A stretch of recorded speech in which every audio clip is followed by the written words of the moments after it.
ሄሎ፣ እነማን ናችሁ? እነማን እንደሆነ ታውቃለህ? ስማኝ፣ እኔ ሞት ይሆናል እንጂ ሁላችሁንም አጠፋችኋለሁ። አልዘገይም፣ እመጣለሁ። የለም፣ እዚህ አላድርም። ቤት ማደር የለብኝ።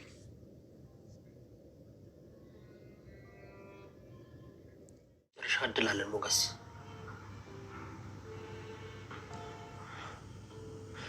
ምን ይሄ ካልተሳካልን ነገር ሁሉ ከባድ ነው የሚሆነው። 50 ቢወለድ 50 ነው ጉዱ፣ ከተባረከ ይበቃል አንዱ ይላል ያገሬ ሰው። 50 ቢወለድ 50 ነው ጉዱ፣ እንደ መድብል ያለ ይበቃል አንዱ። መድብል የወንድሙ ጠበቃ። በቃ ምን ብዬ ልንገራችሁ? አንጀት አርስ የአንድ ብቁ ይባላል። እንደዛ አይነት ጀግና አንድ ብቁ 10 እንደዝና ያለ ከሚደረደር አንድ ልብ ያለው እንደ መድብል ያለው ወንድ ልጅ በቂ ነው ጋይስ። እንግዲህ ብቻውን መድብል ብቻውን እንግዲህ እያንቀጠቀጣቸው ይገኛል ዝናን፣ እንዲሁም ካሌብ ሞሲሳን ከነ ግብረ አበሮቹ። እንግዲህ ካሌብ ሞሲሳ ማለት በጣም ሰፊ ዙሪያውን ሰው ያለው በጣም ኃይለኛ አረመኔ ጨካኝ ነው። ግን እሱንም ሁኑ ማለት በቃ አሁን ሲገጥሙ ሳይሆን ከድሮ ዝናውን የሚያውቀውን ሰውዬ እንግዲህ በዚህ ልክ ተጋፍጦታል ማለት ነው ጋይስ። በጣም ደስ በሚል ሁኔታ ተጋፍጦም እንግዲህ ዛሬ በመጨረሻም እንግዲህ ምሳሌ ሊያስፈታት ነው። በሩን አንኳክቶታል ጋይስ። እንዴ በጣም ደስ ያላችሁ ጋይስ። መድብል ግን ጀግና ነው ሳ እንዴ በጣም ነው የሚችለው። እኔ በጣም ነው በቃ እዚህ ድራማ ላይ በጣም ከመጣ ጀምሮ በጣም ነው እየተመቸኝ። በቃ እያንዳንዷን ነገር ማለት ነው ጥንቅቅ አድርጎ ነው በቃ ያሰባትን ሳያሳካ ወደ ኋላ ደግሞ ያሰባትን ነገር በፕሮግራምና በቃ በስልት ነው የሚያደርገውና በሚገርም ሁኔታ እንግዲህ እየተሳካለት ነው።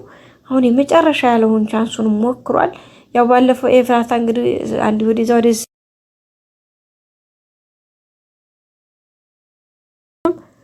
ግን እሱ አልተሳካለኝም ብሎ አልተወውም። ቀጥታ የመጨረሻ ያለውን የራሱን መንገድ ተከትሎ ሄዷል ማለት ነው።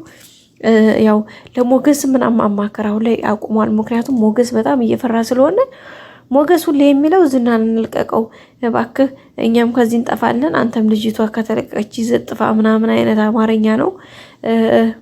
ግን እሱ ደግሞ ለሱ ደግሞ መድብል ምኑም አልተዋጠለትም፣ በፍጹም ሊዋጥለትም አልቻለም። ኤፍራታ እንግዲህ ያኔ ያላትን ነገር ከማድረጓ ባሻገር እንግዲህ ዝም ብላ ስትል መንገድ ላይ ተገኝታ ነው እንግዲህ አግተው ይዘዋት ሄዱ ማለት ነው።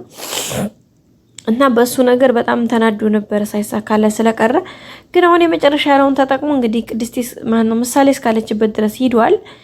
ምክንያቱም በቃ አዳሩን መተኛትን መቀመጥም አልሻለም። በተለይ ደግሞ ቅድስቴን ነገ ምሳሌ ከኛ ጋር ናት፣ ነገ እዚህ ቤት ምግብ አብራን ትበላለች ብሎ ቃል ገብቶላት ነበረና ከዛን ጀምሮ እንግዲህ ቅድስቴ እየጠበቀች ነው ቤቱን አሰማምራ በቃ ያለውን ነገር አዘጋጅታ፣ በተለይ ምሳሌ የምትፈልጋቸውን የምትወዳቸውን ምግቦች አዘጋጅታ ፈራሿን ፈራርሻ እየጠበቀቻቸው ነው የምትገኘው። ግን እስካሁን እጁ አልገባችም መድብል። ያው መድብል በቃ ብዙ ነገሮችን እያደረገ ነው ያለው ማለት በቃ እንዴት ብዬ ልንገራችሁ፣ ከሚችለው በላይ ማለት ይቻላል። እንግዲህ ነገሮች እየተጋፈጠ ነው። የመጨረሻ ያለውን እንግዲህ አሁን ደግሞ ተነስቶ ሄዷል ማለት ነው። ቤትም ሲሄድ ቅድስቴ እንግዲህ እንደዛ ፏፈሽ አርጋ ጠብቀው ሲያገኝ በጣም ውስጡ ነው የተሰማው። እሷን ነገ አመጣልሻለሁ ብዬ ቃል ገብቼ እኔ እንዴት ተመልሼ መጥቻ አድራለሁ ብሎ እንግዲህ ቀጥታ ተነስቶ ዝና ጋር ነበር ሄደው ዝና ጋር የተወሰነ ነገር ካወራው በኋላ እንግዲህ እየጠራው ጥሎት ነው የሄደው። የሄደውም እንግዲህ ቀጥታ ወደ ምሳሌ ያለችበት ብሎ ወደሚገመትበት ቦታ ነው ሄደው። ሄዶም እንግዲህ በሩን አንኳክቶታል። በእርግጠኝነት እዚህ ጋር ይሄኛው ልጅ ደግሞ ምንም የያዘው ነገር ስለሌለው ሲቀጥል ማንም ይመጣል ብሎ ስላላሰበ ዝግጁ አይደለም። ቀጥታ እንዲሄደ እንግዲህ በቃ ሽጉጥ ነው እዛ ጋር እንትን ይላል። ከዛ ምሳሌን ይዞ ይወጣል ማለት ነው መድብል። ይሄኛውን ካስፈለገ ወይ በሩን ይቆልፍበታል ወይ ደግሞ እዚሁ እጁን እግሩን አስሮ ቁጭ ያደርገዋል ማለት ነው። ከዛ በኋላ ምሳሌን ይዞ እሱ ወደ ቤቱ አለቀ። ያው ቅድስቴ በጣም እየተጨነቀች ነው። አሁን እንግዲህ ምሳሌን ይዞላት ሲሄድ ደስ እንደሚላት አንጠራጠርም። ውድ ቤተሰቦቻችን በጣም ደስ የሚል ሁኔታ ነበረ። ላይክ እያደረጋችሁ ቪዲዮውን ጀምሩ እስከ መጨረሻ ማየት፣ ሀሳባችሁን አስተያየታችሁን አስቀምጡልን። ሁሌ ማብራችሁ ስለሆናችሁ እናመሰግናለን። መልካም ጊዜ በያላችሁበት። ሰላም ሁኑልኝ።